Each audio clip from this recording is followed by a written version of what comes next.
When people say, no, our problem is this, our problem is that, we say, no, our problem is that God created the world. And God created man, and he put man in the garden to keep the garden, and he gave the man a command. And he held that man to perfect, perpetual obedience to that command, and he promised him life if he kept it, and death if he didn't. And he didn't keep it, he ate.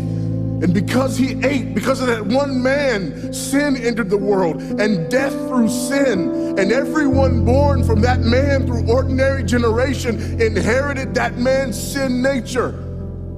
And because of that sin nature, sins proceed from it. And our world is broken because of that sin. And we stand guilty before a holy and righteous God. And we know that he's holy, and we know that he's righteous, and we crave justice. But the problem is that if God gives us justice, we all die. And so that God, in his goodness and in his mercy, sent forth his son, who was not born of ordinary generation, but was born of a virgin. Yes, the virgin birth matters. Why? Because if he's born of ordinary generation, he's born in sin. But because he's not born of ordinary generation, he's not born in sin. He's clean of sin. His record is clean, and he keeps his record clean. And he obeys God's law. And because he's fully God and fully man, he obeys the law of God on our behalf in his active obedience.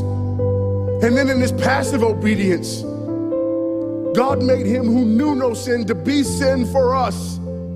All we like sheep had gone astray. Each of us had turned to his own way, but God laid upon him the iniquity of us all. And Christ died for sin once for all, the just for the unjust. And God imputes our sinfulness to him. And he nails our sinfulness to the tree.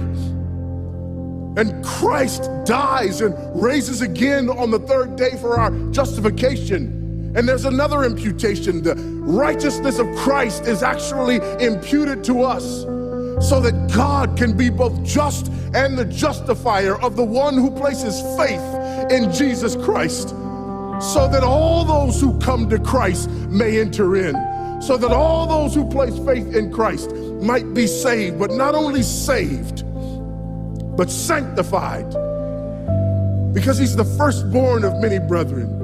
We're justified and we're adopted into the family of God, and we're sanctified, and as his children we begin to bear the family resemblance, and we're further sanctified throughout this life by the very same gospel that saves us, until one day when it's all said and done, we're not just saved from the penalty of sin.